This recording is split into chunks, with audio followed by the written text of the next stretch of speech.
សូមជូននីតិដំណឹងថ្មីសប្បាយចិត្តតាមរយៈនីតិដំណឹងថ្មីសប្បាយចិត្តបានវិលមកជួបអស់លោកនាងកញ្ញាសាជាថ្មីក្រោមសំណោចបាទសប្បាយរីករាយមានក្តីសង្ឃឹមដែលគ្រាន់តែលើជានឹងជំរាបអំពីព័ត៌មានតាមរយៈដំណឹងថ្មីសប្បាយចិត្តធ្វើឲ្យអស់លោកនាងកញ្ញាមានក្តីសង្ឃឹមថាជួបជាមួយដំណឹងថ្មីសប្បាយចិត្តក្រោមការអត្ថាធិប្បាយបញ្យលរៀបរាប់របស់ខ្ញុំលោកគ្រូវិជ័យហារាកម្មាមកទិបសក្តំជីវគ្មិននៅក្នុងកម្មវិធីនេះបាទមុននឹងជម្រាបរៀបរាប់អំពីថាតើនៅពេលនេះខ្ញុំគួរលើកយកនៅឆ្នាំមួយណាដើម្បីជម្រាបជូនដល់អស់លោកនាងកញ្ញាដូច្នេះខ្ញុំបាទក៏សូមគោរពជាកិច្ចបឋមសូមគោរព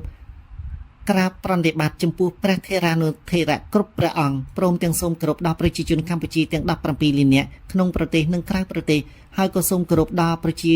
ជនទាំងអស់ដែលកំពុងបច្ចុប្បន្នភាពជាខ្មែរកណ្ដាលក្តីជាខ្មែរក្រោមក្តីជាខ្មែរលើក្តីសូមអស់លោកទាំងអស់គ្នាជួបប្រទះទៅនឹងសុខភាពល្អជាចម្បងប្រាថ្នាអ្វីបានសម្រេចដោយសេចក្តីបំណងពងប្រាថ្នានៅក្នុងសង្គមគ្រួសាររបស់អស់លោកនាងកញ្ញាជួបប្រទះទៅនឹងសុភមង្គលបាទនៅពេលនេះខ្ញុំបាទក៏សូមគោរពជាងអញ្ជើញសម្ដេចទ្រង់នៅអង្គម្ចាស់អស់លោកគ្រប់ស្ថាបណៈជាងស្ដាប់ពីនីតិយើងដូចតទៅតាមរយៈការទូទាយជោគជតារិស័យឆ្នាំមមែសម្រាប់ថ្ងៃទី1ខែ6 2025ថាតើជោគជតារិស័យវាសនារបស់ឆ្នាំមមែមានដំណើរការយ៉ាងណាក៏សូមជាងអញ្ជើញអស់លោកទាំងអស់គ្នាស្ដាប់ពីនីតិយើងដូចតទៅបាទស្ដាប់ហើយពិនិត្យពិចារណាហើយផ្ដល់ជាមតិក្នុងនៃស្ថាបនាមកកាន់នីតិរបស់យើងខ្ញុំបាទតាមរយៈឆ្នាំមមែថ្ងៃទី1ខែ6ឆ្នាំ2025រិស័យរបស់អស់លោកនាងកញ្ញាកំពុងតែទទួលបាននៅរិស័យខ្ពស់ត្រដែតបាទរិស័យខ្ពស់ត្រដែតសម្រាប់ឆ្នាំមមែបាទអញ្ជើញសះចេញបេដងភ្លាមតាមរយៈលេខសំណាងដ៏ល្អប្រពៃជូនដល់អស់លោកនាងកញ្ញាហើយបាទដូច្នេះគុំបងងែបអង្គយូសឹកបញ្ចេញសះចេញបេដងនៅលេខសំណាងដូចតទៅបាទលេខសំណាងរបស់អស់លោកនាងកញ្ញាគឺលេខ168បាទអញ្ចឹងសះចេញម្ដងភ្លាមគុំបងឯងបងអង្គយូបាទលើកម្រាមដៃដល់ល្អផុសផង់ស្រឡូនរបស់អស់លោកនាងកញ្ញាចុចសះចេញម្ដងភ្លាមជាបន្តតាមរយៈលេខសំណាង168ពិតជានាំវាសនាដល់ល្អផុសផង់រុងរឿងជូនដល់អស់លោកនាងកញ្ញាហើយបាទរាសីអស់លោកនាងកញ្ញាកំពុងតែទទួលបានរាសីខ្ពស់ត្រដែតដូច្នេះសូមអញ្ជើញនឹកឃើញក្នុងចិត្តថាចាប់ពីពេលនេះតទៅត្រូវមានក្តីសង្ឃឹមបាទបំពេញកុសលបានល្អឲ្យបានច្រើនខិតខំកសាងនៅចំណេះជំនាញសមត្ថភាពរបស់អស់លោកនាងកញ្ញានោះនឹងជំរុញធម៌ពលឲ្យកាន់តែមានសុក្រិតភាពខ្លាំងក្លារុងរឿងដងដដាំបាទបើទោះបីជាអតីតកាលត្រូវបានគេប្រមាថមើងងាយជីជាន់រិះគន់ចំពោះឆ្នាំមមែយ៉ាងណាក៏ដោយជាទីសកលនៅក្នុងសង្គមគ្រួសារដែលត្រូវបានមានបងប្អូនបង្កើតឬអត់មានបងប្អូនបង្កើតមានបងប្អូនជីដូនមួយឬមួយក៏សាច់ញាតិច្រើនតែល្អនៅតែនឹងមុខខាងក្រោយវាយប្រហារបកសក់សម្ដីដោយប្រការណាមួយ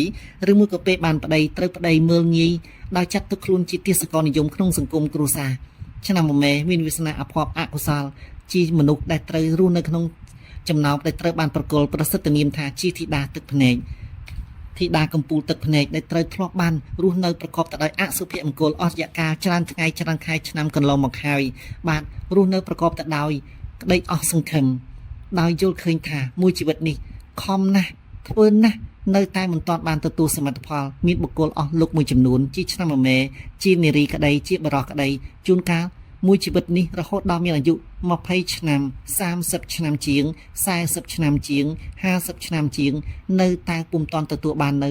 ដែលហៅថាផ្ទះសំណាងផ្ទះបុណ្យរបស់ខ្លួនយើងផ្ទាល់ផងបាទដោយច្រើនតែសុំទោសអស់លោកនាងកញ្ញាមួយចំនួនខិតខំណាស់ធ្វើកិច្ចការណាស់ដោយមិនដែលស្គាល់នៅភាពទំនេរក៏ប៉ុន្តែមួយជីវិតរបស់ខ្លួនពុំទាន់បានស្គាល់ថាខ្លួនមានផ្ទះឲ្យពិតប្រាកដដែលជាកម្លាំងស្មារតីនិយមរបស់ខ្លួនឡើយដោយគ្រាន់តែនិរទេសខ្លួនពី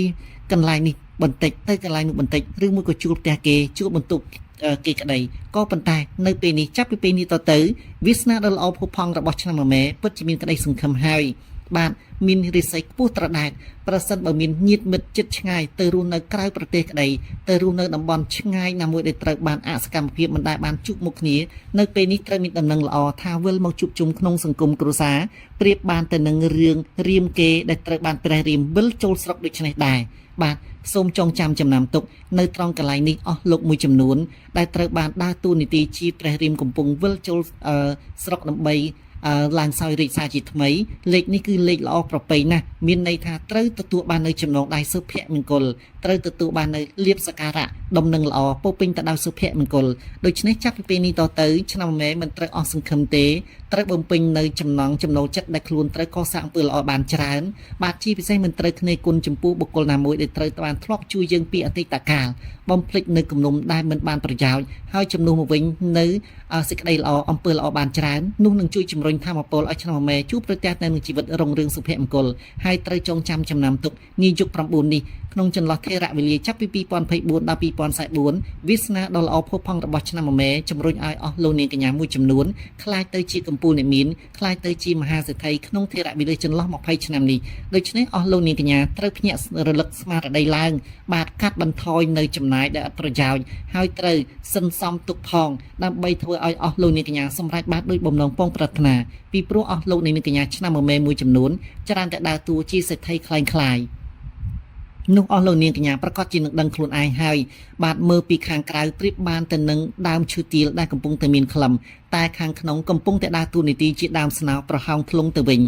តែចាប់ពីពេលនេះតទៅវាសនាដ៏អភ័ព្វរបស់អស់លោកនាងកញ្ញាឆ្នាំម៉ែពិតជាមានរស័យខ្ពង់ខ្ពស់ឧត្តមឧត្តមត្រូវទំនាយទីទុកថាមានអ្នកធំឬមួយក៏មានសាច់ញាតិគេជួយឧបត្ថម្ភដើម្បីរំដោះភាពក្រីក្ររបស់អស់លោកនាងកញ្ញាឆ្នាំម៉ែឲ្យមានវាសនាខ្ពង់ខ្ពស់រុងរឿងត្រចះត្រចង់មុននឹងទេវតាជួយត្រូវតែជួយខ្លួនឯងដែរមិនមែនផ្ញើវាសនាទាំងស្រុងនោះទេក៏ប៉ុន្តែអស់លោកនាងកញ្ញាពេលនេះត្រូវទំនាយទីទុកថាព្រះរាមវិលចូលស្រុកហើយត្រូវចូលមកកសាងស្មារតីនិយមធ្វើឲ្យប្រជានារីរស់នៅប្រកបទៅដោយសុខសន្តិភាពតែអស់លោកនាងកញ្ញាជាប្រជានារីបាទជាពុទ្ធជនធម្មតាគឺមានទំនាយទីទុកថានៅក្នុងសង្គមគ្រួសារសម្រាប់ឆ្នាំម៉ែគឺជាមលុបដ៏ត្រជាក់ធ្វើកូនចៅរស់នៅប្រកបទៅដោយធម៌ពលសុខភាពល្អបាទហើយមានជីវិតរុងរឿងខ្ពង់ខ្ពស់ដងដាំ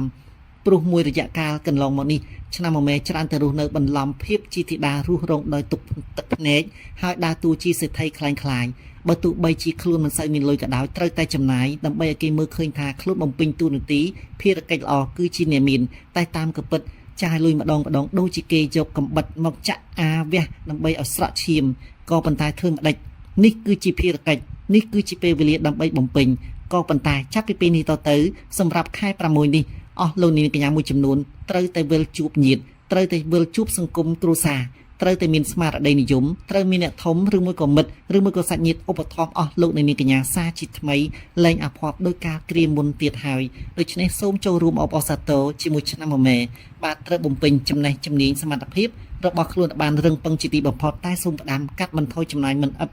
បានការដែលអត់ប្រយោជន៍បាទហើយជំនួសមកវិញនៅការសន្សំសំចៃឲ្យសមស្របតាមសមត្ថភាពចំណេះជំនាញរបស់យើងហើយកុំបន្តធ្វើជាសេដ្ឋីខ្លាំងៗបន្តទៀតបើទោះបីជាមានវាសនាខ្ពង់ខ្ពស់រុងរឿងដងដំក៏ដោយក៏ព្រោះតែនៅពេលនេះបាទកាត់អ្វីនៅចំណងអសុភមង្គលនោះប្រកាសជានឹងទទួលបាននៅវាសនារុងរឿងខ្ពង់ខ្ពស់ដងដំត្រូវបានអ្នកធំអ្នកតូចឬមួយក៏សាច់ញាតិចិត្តដិតប្រគល់នៅលៀបសការៈជូនដល់ឆ្នាំម៉ែហើយបាទដូច្នេះខែ6នេះពិតជាទទួលបានដំណឹងល្អសុភមង្គលជាមិនខានបាទនៅពេលនេះខ្ញុំបាទលោកគ្រូបច្ចេកហារាកម្មាមទិលស្ដំសូមជម្រាបលាសូមអរគុណមុននឹងជម្រាបលាក៏សូមបាទជូនពរដល់អស់លោកនាងកញ្ញាសាជាថ្មីម្ដងទៀតសូមអស់លោកនាងកញ្ញាជួបប្រទះតែនឹងសុខភាពល្អជាចម្បងប្រាថ្នាអ្វីបានសម្រេចដោយសេចក្តីបំណងពងប្រាថ្នាបាទសូមអស់លោកនាងកញ្ញាទាំងក្នុងប្រទេសនិងក្រៅប្រទេសទាំង17លាននាក់រួមជាមួយអស់លោកទាំងក្នុងប្រទេសក្រៅប្រទេសរួមជាមួយខ្មែរកណ្ដាលខ្មែរក្រោមខ្មែរលើក៏សូមអស់លោកជួបប្រទះតែនឹងសុភមង្គលគ្រប់ក្រុមគ្រួសារបាទសុខភាពល្អប្រាថ្នាអ្វីបានសម្រេចដោយសេចក្តីបំណងជាពិសេសសូមថ្វាយព្រះពរនិងប្រគេនជូនដល់សម្ដេចអគ្គសេនាបតីតេជោហ៊ុនសែននិងសម្ដេចមហាបវរធិបតីហ៊ុនម៉ាណែតសូមសម្ដេចទាំងពីរជួបប្រទះតែនឹងសេចក្តីសុខចម្រុងចម្រើនមានព្រះជន្មាយុយឺនយូរ100ឆ្នាំ100វិប្រះវសាហើយមានស្មារតីនិយមជួយដឹកនាំប្រទេសកម្ពុជារដ្ឋយើងដោយអស់រយៈកាលច្រើនឆ្នាំកន្លងមកនេះកម្ពុជាយើងរស់នៅក្នុងក្តីសង្ឃឹមប្រកបទៅដោយសុខសន្តិភាពនិយមដោយស្នាប្រហោះរបស់សម្ដេចអគ្គសេនាបតីតេជោហ៊ុនសែនបន្ទាប់មកមាននាវិកដ៏ក្មេងខ្ចីមួយរូបទៀតបាទកំពុងតែបន្តជំនួសដោយគឺជាបុត្រារបស់សម្ដេចប្រកបទៅដោយធម៌ពលបញ្ញាញាណឆ្លៀសវៀងវៃជាបណ្ឌិតដែលប្រកបទៅដោយវីរភាពដឹកនាំខ្លាំងក្លាដែលមានបញ្ញាញាណឆ្លៀសវៀងវៃស្របតាមស្មារតីនិយមបាទហើយមានចំណេះវិជ្ជាសាស្ត្រខ្ពង់ខ្ពស់ដែលអាចប្រកបបត់បែនតាមកលៈទេសៈដែលប្លុកកុម្មុយនីសនិងប្លុកសេរីកំពុងតែប្រតិទិញប្រទងគ្នាតែកម្ពុជាយើងរស់នៅក្នុងសុខសន្តិភាពនិយមបាទខ្យល់ព្យុះបក់ព្យូមីយ៉ាងណាក៏ដោយក៏កម្ពុជាយើងនាវាយើងនៅតែបន្តបោះជំហានយឺតសន្សំដោយប្រកបទៅដោយសុខសន្តិភាពប្រជាជនកម្ពុជារស់នៅក្រោមលុបសុខសន្តិភាពមិនប្រាថ្នាអ្វីក្រោមស្នាដៃរបស់សម្ដេចទាំងពីរឡើយគឺ ប្រាថ្នាតែសុខសន្តិភាពកសាងសុភមង្គលគ្រួសាររស់នៅជួបជុំគ្នាដែលខ្លាចរអាជាទីបំផុតនៅ3ឆ្នាំ8ខែ20ថ្ងៃដែលប្រជាជនកម្ពុជាមួយចំនួនស្លាប់អស់ក្នុងសង្គមគ្រួសារបាទមិនដែលរស់នៅក្នុងសុខសន្តិភាពដោយក្រោមលុបសុខសន្តិភាពក្រោមស្នាដៃរបស់សម្ដេចទាំងពីរឡើយបាទនៅពេលនេះខ្ញុំបាទលោកគ្រូពិជ័យហារ៉ាកម្មាបន្ទប់សក្ដំសូមជម្រាបលាសូមអរគុណ